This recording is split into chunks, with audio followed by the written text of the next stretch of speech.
आज प्रसन्नता की बात यह है, आज सीता राम विवाह पंचमी है। मिथिला में बड़ा उत्सव हो रहा है। और भैया आज बांके बिहारी का प्रकटोत्सव भी है। और भैया आज अयोध्या में रामलला मंदिर में ध्वज भी चढ़ाया गया है।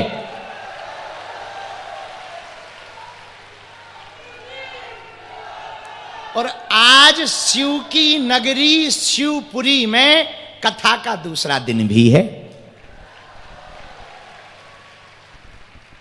हम बहुत गौरव महसूस कर रहे।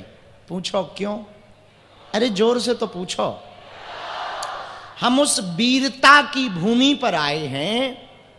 उस स्वतंत्रता संग्राम सेनानी तात्या टोपे, जिन्होंने उस समय में अंग्रेजों को नाकों चने चबाने के लिए अपनी वीरता का समर्पण किया। ये दुर्भाग्य है भारत का कि अंग्रेजों की गुलामी हमें कुछ भारत के जय चंदों के कारण सहनी पड़ी। पर शिवपुरी वो जिला है, पूरा मध्य प्रदेश हमारी बात को सुने। और इस बात के लिए आपके अंदर गर्व होना चाहिए कि हम उस भूमि पर रहते हैं जहां पर देश के लिए हंसते हंसते तात्या टोपे जी ने फांसी को चूम लिया था। वो भूमि है शिवपुरी। यही वो नगरी है जहां पर उन्होंने देश के लिए उस गुलामी की जंजीरों से भारत को बचाने के लिए प्राण त्याग दिए। पर भारत आजाद हो जाए, ये प्रण उन्होंने ठाना था। आज की आरती में इसलिए हमारे कपिल जी जो यजमान हैं, बहुत हमने कल रात को चर्चा की कि हम चाहते हैं आज की आरती शहीद परिवार करें। और उन्होंने उसकी व्यवस्था की। हमने आरती शहीद परिवार से इसलिए नहीं करवाई कि सिंपैथी मिले या आप तालियां बजाओ या आप कहो कि नहीं गुरुजी बहुत अच्छा सोचते। नहीं, हम एक बात कहना चाह रहे हैं कि हमारे देश के लिए, बुरा ना मानना, सच बोलूं, जब ये जवान वहां जागते हैं तब हम लोग चैन से भारत में सो पाते हैं। और शहीदों के लिए, उनके परिवार के लिए सिर्फ मंचों पर सम्मान मिलता है, जमीनी स्तर पर नहीं मिलता। मंचों पे तौलिया मिल जाती, नारियल मिल जाता, और जैसे ही मंच से उतारते कोई गाड़ी से छोड़ने तक नहीं जाता।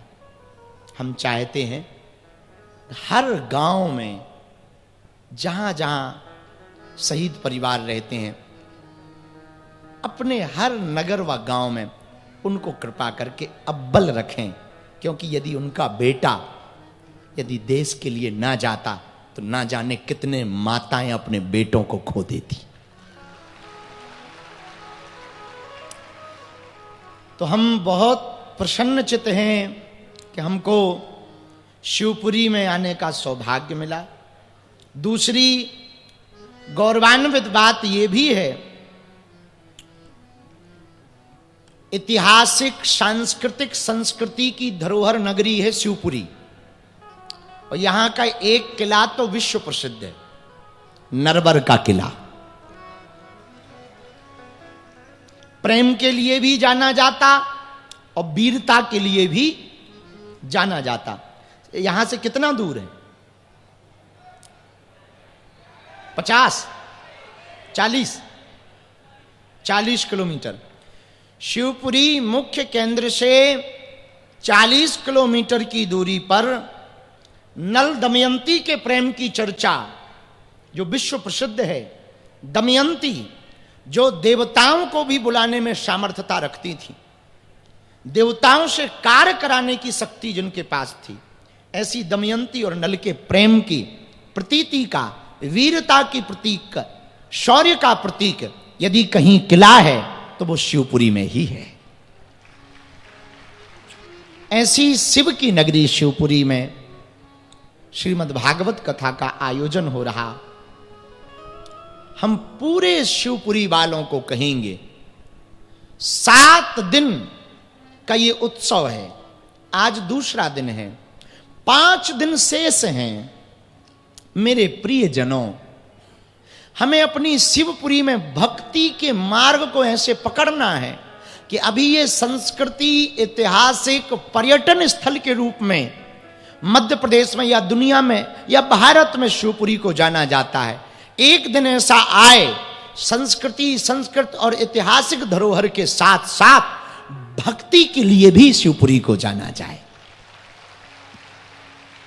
और उसका एक उपाय तो है जो किया जा सकता, शिवपुरी को भगवा किया जा सकता है।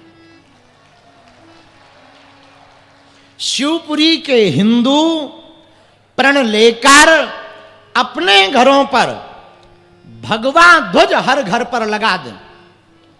ऊ वालों के, समझ गए ना, 3 मकान हो तो वो हरा रंग का टांग देते, ऐसे लगने लगता जैसे अपन बगल वाले पड़ोसी देश में घुस आए।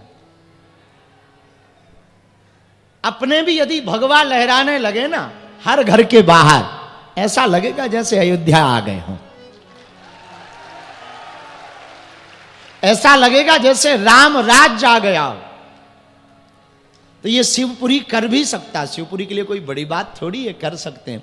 तो आज विवाह पंचमी के उत्सव पर मिथिला की चर्चा हम आज करेंगे, लेकिन उसके पूर्व में आज हमको प्रसन्नता है, हम मन से अयोध्या में ही हैं, तन से चूंकि यहाँ हैं, बहुत श्रमित हैं, थकावट है हमको, तो हम तन से तो नहीं पहुंच पाए, लेकिन मन से हम अयोध्या में ही हैं। और वो इसलिए क्योंकि आज वहाँ रामलला के मंदिर में भव्य बड़ा प्यारा ध्वज लहराया गया है।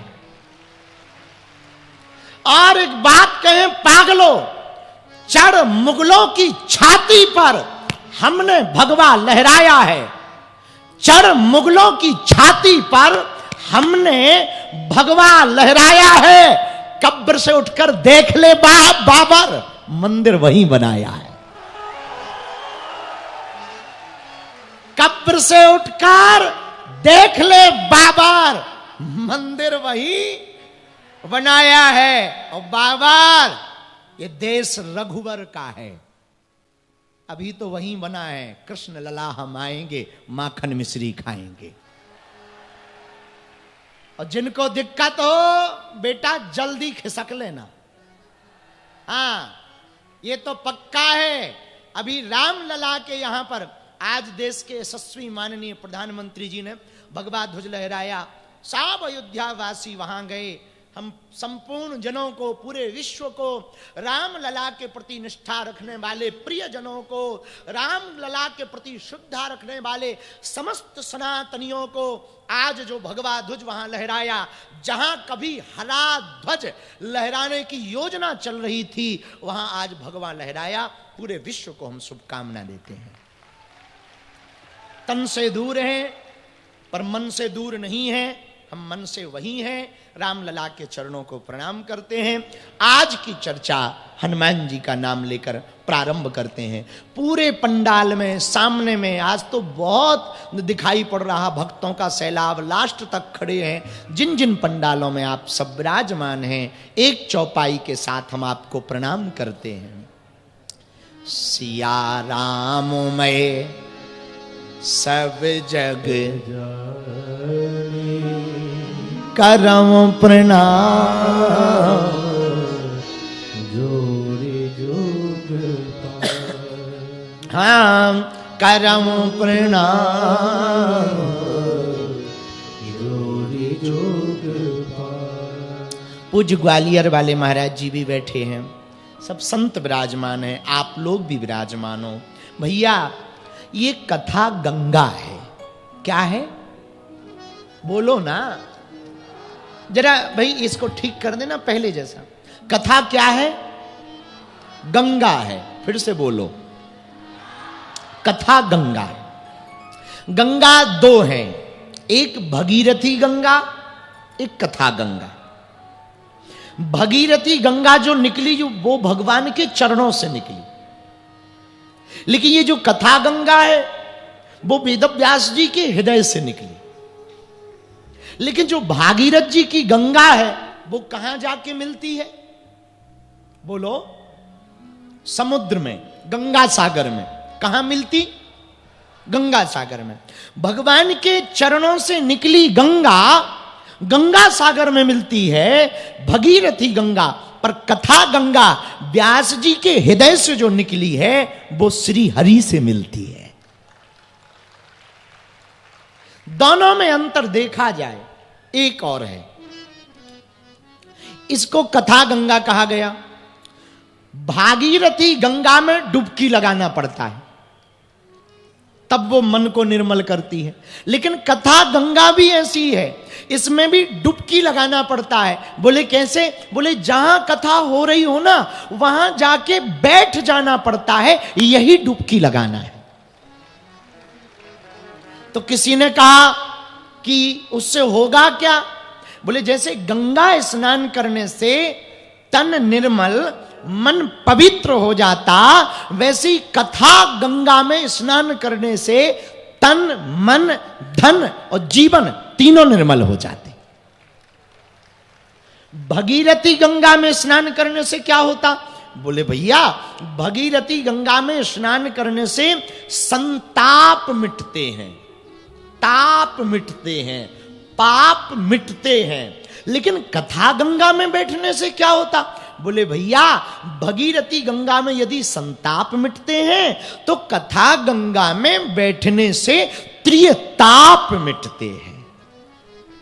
दैहिक, दैविक और भौतिक तीनों ताप मिटते हैं।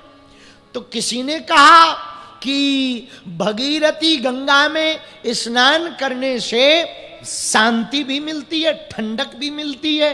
तो भैया, कथा गंगा में बैठने से भी ये होता है, मन कुविचारों से विचलित हो, स्ट्रेस हो, डिप्रेशन हो। कंप्यूटर का जमाना है, कंप्यूटर के जमाने में जब नेट को अटैच करो तो कंप्यूटर में वायरस आ जाते हैं, वायरस आ जाते हैं तो कंप्यूटर स्लो चलने लगता है। तो गुणवान लोग क्या करते? कंप्यूटर में एक एंटीवायरस प्रोग्राम नामक इंस्टॉल करते हैं, वो पूरे वायरस को एब्जॉर्ब कर लेता है और कंप्यूटर स्मूथ चलने लगता है। वैसे ये माइंड भी एक कंप्यूटर है। यहां कुविचारों के वायरस, पाप के वायरस, वासना के वायरस, पड़ोसी पड़ोसन के वायरस माइंड में आ जाते हैं। जब वो वायरस माइंड में आ जाएं तो कथा रूपी एंटीवायरस प्रोग्राम में बैठ जाना, दिमाग एकदम स्मूथ हो जाएगा, माइंड एकदम खाली हो जाएगा।